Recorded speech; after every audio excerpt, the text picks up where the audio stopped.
शांति।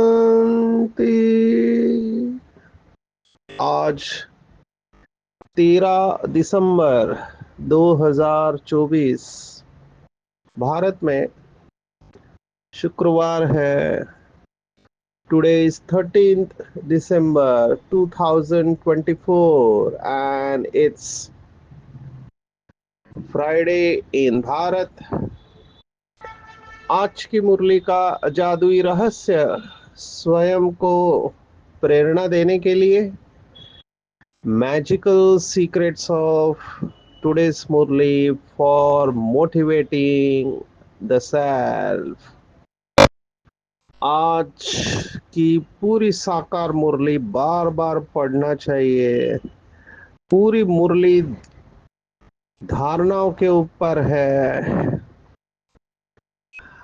बाबा ने प्रमुख धारणा बताई है। अगर दैवी गुण चाहिए तो बाबा ने कहा किसी को दुख देना और ग्लानि करना यह सब आसुरी अवगुण है। कोई भी उल्टा सुल्टा काम नहीं करना है। कभी भी अपने हाथ में लौ नहीं उठाना है। मुख से सदैव रत्न निकालने हैं। दुविधा नहीं होनी चाहिए। कितनी सारी धारणा की बातें बाबा ने कहा। गंदे काम से हार मत खाओ और खराब ख्यालात से अपने को बचाओ। खराब ख्यालात नहीं, बाप से झूठ नहीं बोलना चाहिए। सजा की भी गहराई बाबा ने बताया कि अवस्था गिरना ही सजा है। सजाएं भी गुप्त है। कड़ी पीड़ा आ जाती है। तो पूरी मुरली धारणा के ऊपर है। घड़ी घड़ी अपने लक्ष्य को देखना है। धुन लग जानी चाहिए। लक्ष्य और लक्ष्य दाता बाप दोनों को याद करना है। बाबा ने कहा लक्ष्मी नारायण को याद करेंगे बाबा याद आएगा, बाबा को याद करेंगे लक्ष्मी नारायण याद आ जाएगा। तो बार बार ये करना है। और अगर गलती होती है अपना कान पकड़ना चाहिए कि कभी ऐसा कर्म नहीं करेंगे। फलाना ऐसा है, ऐसा करता है, ये अंदर की मारा मारी बंद करना है। बाबा ने कहा मुफ्त में अपना खून करते हैं। बहुत कड़ा शब्द बाबा ने इस्तेमाल किया और बहुतों को भी घाटा डालते हैं। अब ये सब डायनेमिक्स है संगठन में चलने वाले। बहुत कई लोग समझते हैं हम बहुत अच्छा चल रहे हैं, परंतु नहीं, माया ने ग्रास गले तक पकड़ के रखा हुआ है। तो भोग लगा के भोजन करना चाहिए, लेकिन वैकुंठ में रास विलास करना माना ट्रांस में जाने से बाबा ने रोकने को कहा है, क्योंकि माया की प्रवेशता हो जाती है। चंचल स्वभाव नहीं होना चाहिए। निरंतर याद नहीं रह सकती, परंतु पुरुषार्थ करना है। और ग्लानि करने वाले ऊंच पद पा नहीं सकते हैं। इसलिए समर्थ स्थिति का स्विच ऑन करके व्यर्थ का अंधकार समाप्त करना है। मेहनत मुक्त बनना है।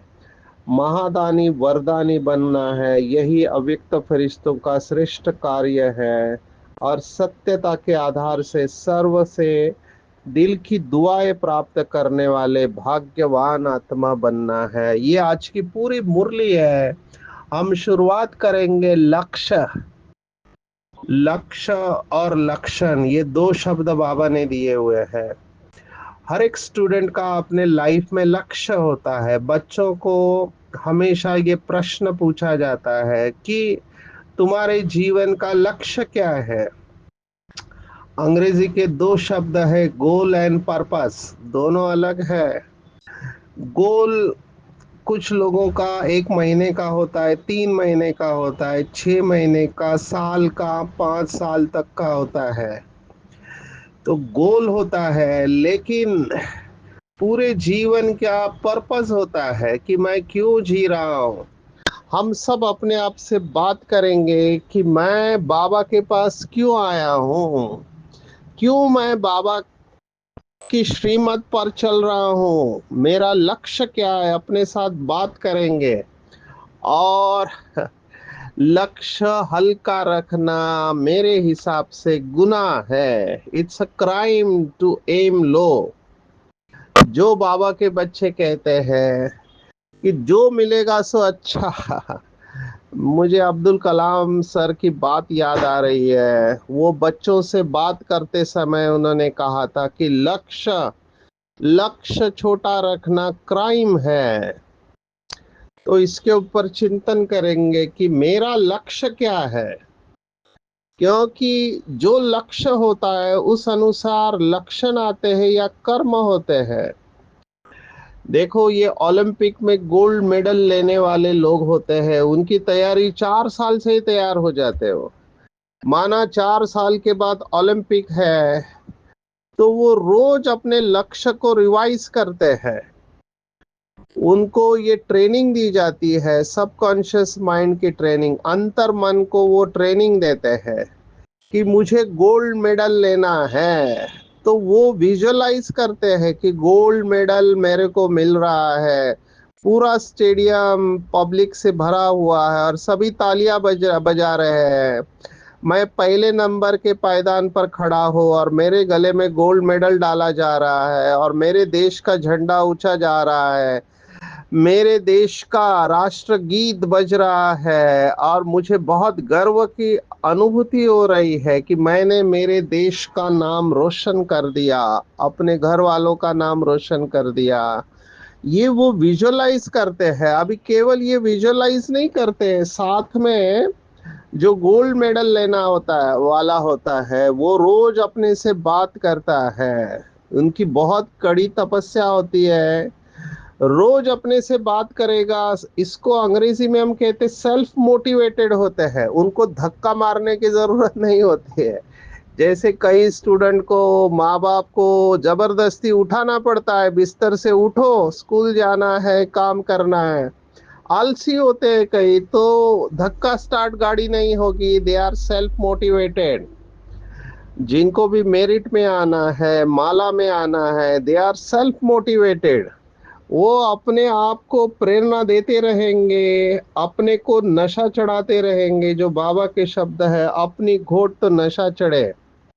चलते फिरते उनके बुद्धि में स्वमान याद रहेगा कि मैं माला का मणका हूँ, कल्प कल्पांतर की बाजी है, कल्प कल्प की विजयी रतन आत्मा हो।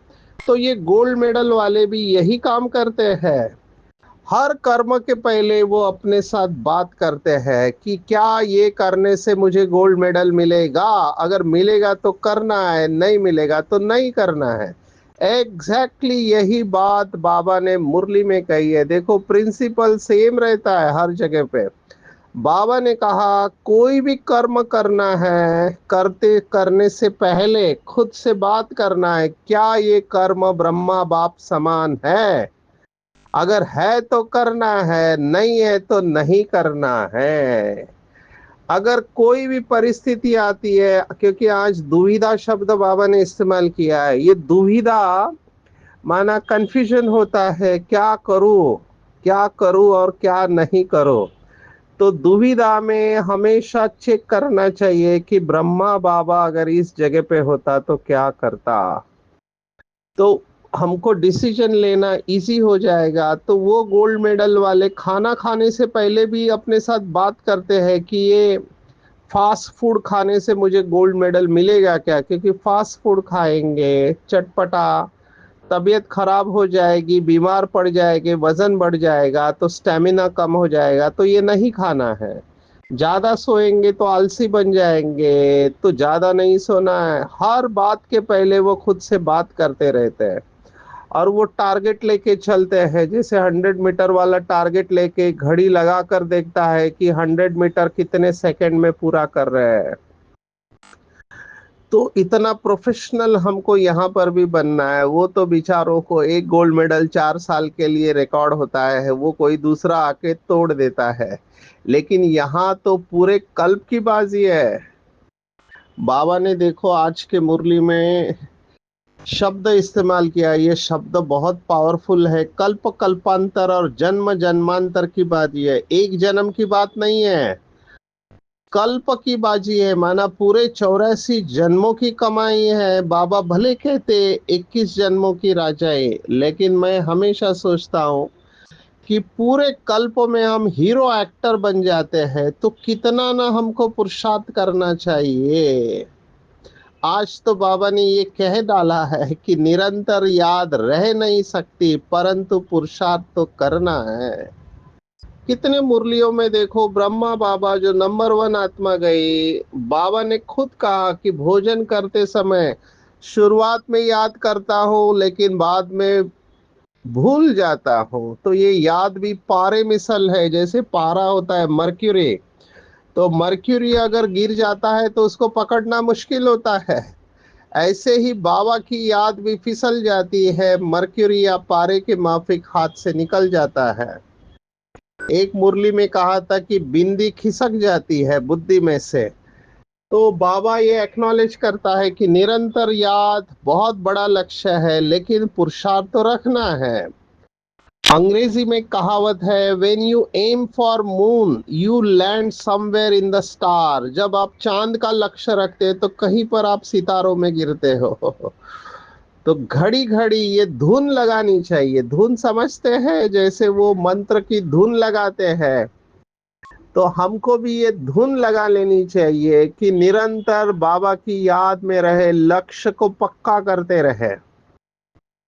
अभी देखो आजकल के मोटिवेशनल स्पीकर जो होते हैं वो भी बताते हैं कि जो भी आपका लक्ष्य है, एक छोटे छोटे पोस्ट कार्ड के ऊपर उसको लिख के चिपका देना चाहिए अपने आईने के सामने, बिस्तर पे, टेबल पे, ताकि आपको बार बार वो रिमाइंडर का काम करता रहे।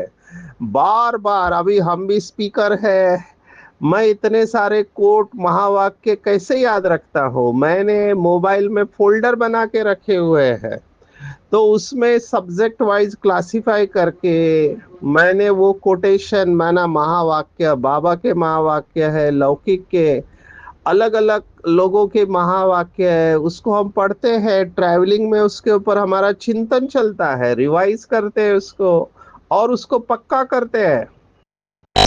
ये करना पड़ेगा। जैसे वो मेरिट वाले बच्चे होते हैं, हमने भी ये काम किया है। वो मेरिट वाले बच्चे होते हैं, उनका सिलेबस वो 3 महीना पहला ही पूरा सिलेबस पूरा कर देते हैं और 3 महीना केवल वो पेपर सॉल्व करते हैं। हमने ये काम किया है, घड़ी रख के हम पेपर को सॉल्व करते थे। माना 3 घंटे का पेपर है तो वो 15 मिनट पहले हमारा पूरा हो जाना चाहिए सभी प्रश्न, और 15 मिनट चेकिंग करके हम उसको अंडरलाइन करते थे, ताकि जो एग्जामिनर है, जो हमारा पेपर चेक करेगा, उसको कोई तकलीफ ना हो और वो तुरंत हमको मार्क्स दे। सोचो, ये हद की पढ़ाई में हमने इतना मेहनत किया है, तो ये बेहद की पढ़ाई में हमको कितना मेहनत करना चाहिए। आप सोचो, ब्रह्मा बाबा 40 पेज लिखते थे, कितना लिखते होंगे। हमारे आदरणीय जगदीश भाई, वो अंग्रेजी में एक शब्द है ऑटोमेटिक राइटिंग। जब उनको पूछा कि तुमने इतने सारे किताबें कैसे लिखी, तो उन्होंने कहा मुझे पता नहीं चलता है, मैं बैठ जाता हूँ बाबा की याद में और मेरा हाथ चलने लगता है। ये ऑटोमेटिक राइटिंग हम कहते हैं, सबकॉन्शियस माइंड से विचार आते हैं और हाथ चलने लगता है। आजकल तो हाथ से कितने लोग लिखते मुझे पता नहीं, सब कुछ कंप्यूटर पे टाइप करते थे पहले, अभी तो बोलते हैं ऑडियो टू टेक्स्ट, माना हमारे शब्द वो टेक्स्ट में कन्वर्ट हो जाती है। तो लिखना भी बहुत लोगों का कम हो गया होगा शायद, मुझे पता नहीं। लेकिन कहने का भाव ये है कि ये धुन लगनी चाहिए, धुन लगनी चाहिए हमको, और लक्ष्य लेके चलना है। मैं आपको कितने अनुभव सुनाऊं। अभी मैं मुंबई तो पहुंच गया हूँ, लेकिन ये मुरली जब आप सुनेंगे तब मैं बंगाल में रहूंगा। मैं इन एडवांस मुरली रिकॉर्ड कर रहा हूँ। तो मैंने देखा काकीनाडा जो शहर है आंध्र प्रदेश में, वहां पर एक बाबा के बच्चे डॉक्टर से मिले, उम्र है 82, और उन्होंने अपना लक्ष्य रखा है ब्रह्मा बाप समान बनना है, 2 से 5 का योग करते हैं। आप सोचो 82 की उम्र में अभी भी फिट है, और रोज पेशेंट देखते हैं। और उनकी विशेषता मैं आपको क्या सुनाऊं, वो 20 साल से वहां के जेल में कैदियों का क्लास चलता है, तो वो कैदियों को बाबा की मुरली सुनाते हैं और कैदी उनके पैर छूते हैं। सोचो 82 साल के उम्र में ये सेवा अविरत करना, 2 से 5, और गीता पाठशाला में मुरली सुनाना और हॉस्पिटल भी चलाना, कितना बड़ा पुरुषार्थ है।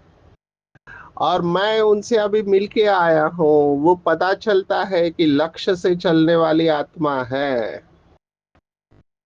हमारे डॉक्टर अशोक मेहता भी 87 साल की उम्र है। मैं ये 80 प्लस की लिस्ट को देख रहा हूँ। हम 50 साल की उम्र में थक जाते हैं, लेकिन ये 80 के ऊपर जो भी बाबा के बच्चे हैं कमाल कर रहे हैं। सचमुच में हैट्स ऑफ टू देम, क्योंकि हम कई पेशेंट देखते हैं बिस्तर में पड़े रहते हैं, उम्र होने के बाद शरीर साथ नहीं देता है, लेकिन इन लोगों ने एक तो दुआएं कमाई हुई है, और दूसरा इनका उमंग उत्साह देखते बनता है। तो उमंग उत्साह भी इनको आगे बढ़ाता रहता है। तो ये रोल मॉडल है हमारे सामने। हमको भी अपने आप को मोटिवेट करना है और अपने लक्ष्य को रोज रिवाइज करना है। आते हैं आज की मुरली की क्रक्स पॉइंट है, मुख्य पॉइंट। बाबा ने कहा बाप का तुम बच्चों से बहुत ऊंचा प्यार है, उसकी निशानी है मीठी मीठी शिक्षाएं।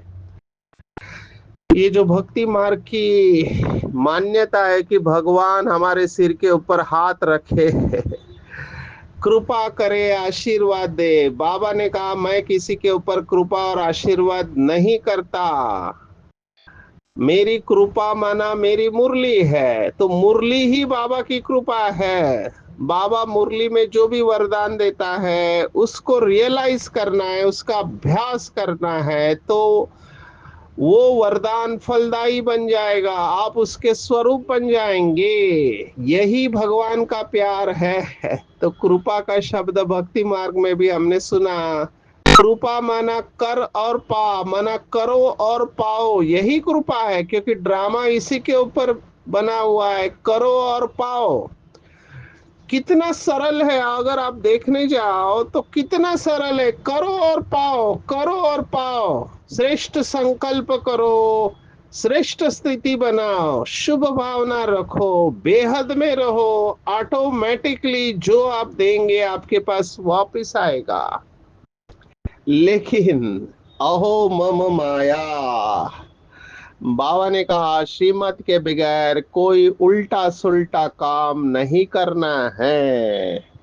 और एग्जैक्टली आज की पूरी मुरली इसके ऊपर है। कई बच्चे बाबा ने कहा ग्लानी करते रहते हैं। अभी ये ग्लानी क्यों करते हैं, तो इसका कारण बाबा ने कहा देह अभिमान।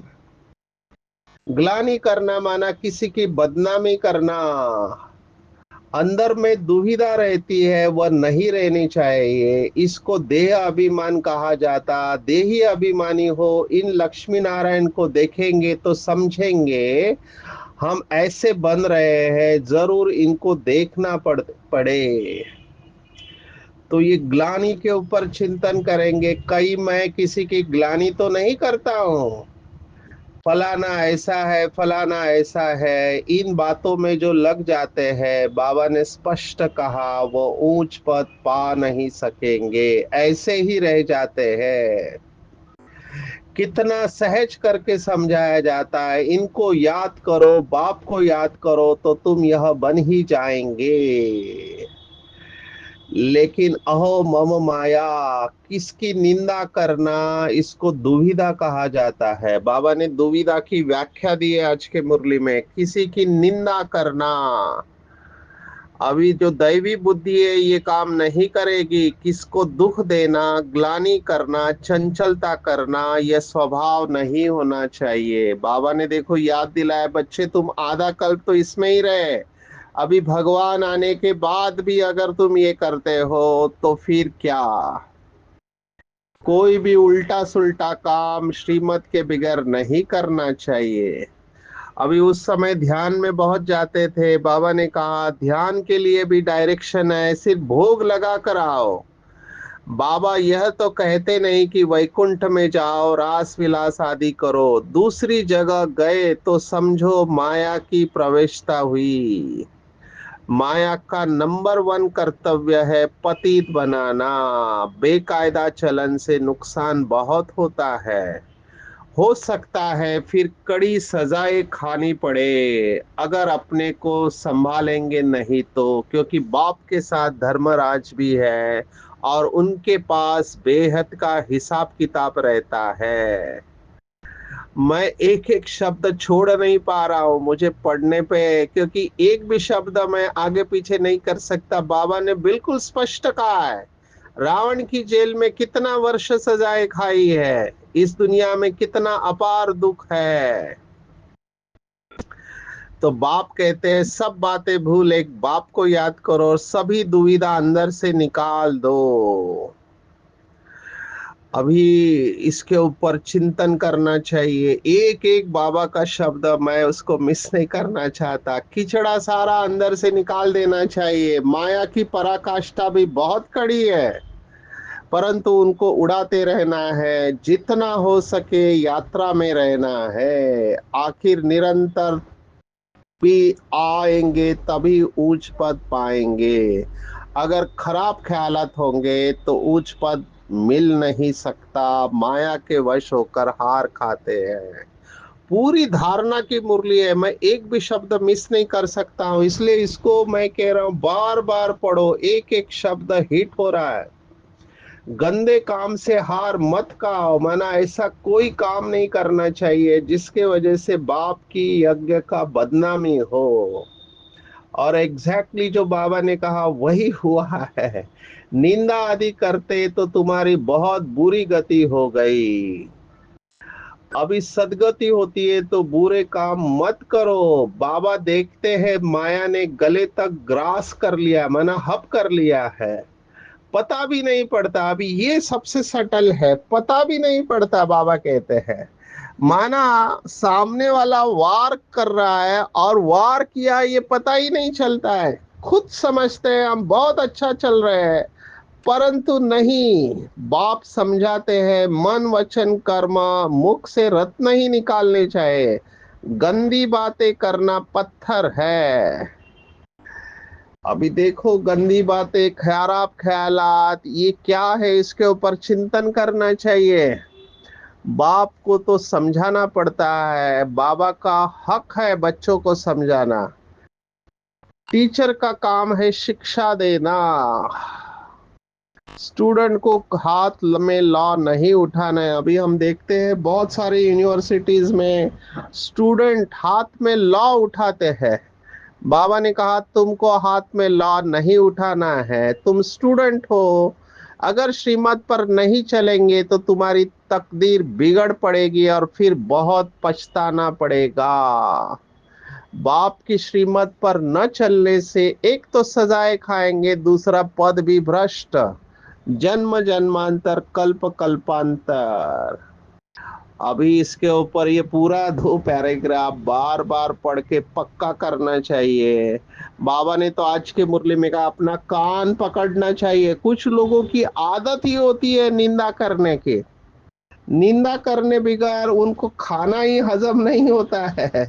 मुझे भी ऐसे लोग मिलते हैं, कई स्थान पर जाना होता है तो ये असंतुष्ट आत्माएं होते हैं, और ये असंतुष्टता कहीं ना कहीं तो निकालेंगे। तो बाबा ने आज कहा अगर कुछ आप देखते भी हो, देखो बाबा ने स्पष्ट कहा है, अगर आपने कुछ देखा भी है तो बाप को जाकर बताना है और किसी को बताना ही नहीं है। ये बहुत बड़ी बात मुझे लगी। क्यों ये बहुत बड़ी बात लगी? क्योंकि एक दूसरे को सुनाने से क्या होता है, वायुमंडल में वो बात फैल जाती है और वायुमंडल खराब हो जाता है। ये बीमारी है। तो ये वायरस वाले लोग हैं, इनसे बचकर रहना चाहिए। सुनी सुनाई बातें बाबा ने कितने बार कहा है, और कई लोग ये धूती पने का काम करते रहते हैं। हमको बहुत अलर्ट रहना है। लौकिक में भी सोक्रेटिस का ट्रिपल फिल्टर टेस्ट है। सुकरात नाम का एक तत्वज्ञानी होके गया, उन्होंने भी ये 3 टेस्ट करने को कहा। कोई आपको बात सुनाता है तो पहले पूछो सत्य है क्या, पॉजिटिव है क्या, इससे मेरा कोई फायदा है क्या। सुनना ही नहीं है अगर निगेटिव है तो, क्योंकि एक बार कचरा अंदर चला गया तो वृत्ति खराब हो जाएगी, वृत्ति के ऊपर मैल चढ़ जाएगा, और मैली बुद्धि में बाबा की याद रह नहीं सकती। इसलिए बाबा ने देखो आज क्या कहा, निंदा तो जन्म जन्मांतर करते आए हो, दुविधा अंदर रहती है, यह भी अंदर मारा मारी है, मुफ्त अपना खून करते हैं। माना कितनी बड़ी बात बाबा ने कहा, अपना खून कर रहे हैं, बुद्धि का खून, विवेक का खून हो गया, बहुतों को घाटा डालते हैं। माना आप सोचो, एक आत्मा पूरे सेंटर को डिस्टर्ब कर सकती है, जैसे एक वो कहते गंदी मछली तालाब को खराब कर देती है। अभी मैं काकीनाडा में देखा, एक्वा फार्मिंग है, तो कहते हैं कि वो प्रॉन्स की खेती करते हैं, अगर बीमारी लग गई तो पूरे प्रॉन्स खराब हो जाते हैं। गंदी मछली पूरे तालाब को खराब कर देती है, एक आम खराब है तो सभी को खराब कर देता है। ऐसे ही एक आत्मा ये गंदगी को फैलाती है, तो हमको सुनना ही नहीं है, सुनना ही नहीं है। अगर कहीं सुन लिया आपने गलती से तो उसको फैलाना नहीं है, क्योंकि बहुतों को घाटा डालते हैं। इसमें तुम्हारा क्या जाता है, मनुष्य तो मत तो बड़ा गंदा बना देती है। तो यह बड़ी खराबियां है। आज से अपना कान पकड़ना चाहिए, कभी ऐसा काम नहीं करेंगे। अगर कुछ देखते भी है तो बाबा को रिपोर्ट करना चाहिए। इसलिए इसके ऊपर बहुत चिंतन करेंगे। सजा के बारे में बाबा ने कहा, कई लोग समझते कोई सजा नहीं है, बाबा ने कहा अवस्था गिरना ही सजा है। अभी जो व्यक्ति पर चिंतन कर रहा है, एक दूसरे की ग्लानि कर रहा है, उसका योग कहाँ लगेगा? योग तो लगना ही नहीं है, पाप कर्म भस्म नहीं होंगे। अवस्था गिरनी ही सजा है, सजा में भी गुप्त है, कहीं कड़ी पीड़ा, पीड़ा ना आ जाए। बाबा ने ये पेन कहा है, इमोशनल पेन, ये ब्लॉकेजेस है। बहुत बड़ा सब्जेक्ट है, समय कम पड़ेगा, लेकिन चिंतन करना है। कहीं मैं छोरा तो नहीं हूँ, जिसके माँ बाप नहीं होते उसको छोरा कहते हैं। बिल्कुल बेकायदा चलन नहीं चलना है, बहुत अटेंशन रखना है, क्योंकि एक गलती आपको ज्ञान से बाहर फेंक सकती है। कल मुझे एक दीदी ने बहुत अच्छी बात कही कि घोड़े से गिरा हुआ संभल सकता है, लेकिन अपनी और दूसरों के नजरों से गिरा हुआ फिर कभी संभल नहीं सकता है। लेकिन राजधानी बन रही है, दास दासी अभी नंबरवार होती है। तो इसके ऊपर चिंतन करेंगे। समर्थ स्थिति का स्विच ऑन करेंगे। समर्थ स्थिति का, जैसे वो स्विच ऑन करने से लाइट आती है, वैसे समर्थ संकल्प से व्यर्थ संकल्प का अंधकार समाप्त हो जाएगा। तो समर्थ स्थिति में रहना है तो एक एक संकल्प को समाप्त करने की मेहनत से छूट जाएंगे। और जब अवस्था समर्थ होगी, शक्तिशाली होगी, तो महादानी और वरदानी बन जाएंगे। समर्थ ही दे सकता है, और जहां समर्थ है वहां व्यर्थ खत्म हो जाता है। यही अव्यक्त फरिश्तों का श्रेष्ठ कार्य है। तो हमेशा ये बहुत सुंदर बात बाबा ने कही, switch on switch off. Switch on करना है, मूड ऑफ नहीं करना है। स्विच ऑन करके मूड को ऑन करना है और व्यर्थ को समाप्त करना है। सत्यता बाबा को बहुत पसंद है। जितना हम सच्चे रहेंगे, माना अंदर बाहर एक रहेंगे, अनेकों की दिल की दुआएं प्राप्त करेंगे और अपने भाग्य को श्रेष्ठ बनाएंगे। छी छी गंदे मनुष्य से अपनी संभाल करनी है। आज के पूरी मुरली में टेक होम है, गोल को रोज रिवाइज करेंगे, लक्ष्मी नारायण का चित्र अपने पॉकेट में रखेंगे। बहुत सेंटर पर लक्ष्मी नारायण का राजधानी का चित्र है, उसको बार बार देखना है। ऐसे हमको बनाने वाला शिव बाबा है, तो बाबा और लक्ष्मी नारायण दोनों को याद रखना है। कोई भी उल्टा सुल्टा कार्य नहीं करना है। बाबा हमसे प्यार कर रहा है और उसका प्यार माना मुरली है। श्रीमत के विरुद्ध कोई भी बेकायदा चलन नहीं चलनी है। लॉ को हाथ में नहीं उठाना है। छी छी गंदे मनुष्य से संभाल करनी है, निंदा नहीं करनी है किसी की। ममत्व निकाल देना है, मिल्कियत में ममत्व नहीं होना चाहिए। गंदे खराब ख्यालातों से स्वयं को मुक्त रखना है। समर्थ स्थिति का स्विच ऑन करके व्यर्थ के अंधकार को समाप्त करके अव्यक्त फरिश्ता बनना है। और सत्यता के आधार पर सर्व आत्माओं के दिल की दुआएं प्राप्त करके भाग्यवान आत्मा बनना है। अच्छा, ओम शांति।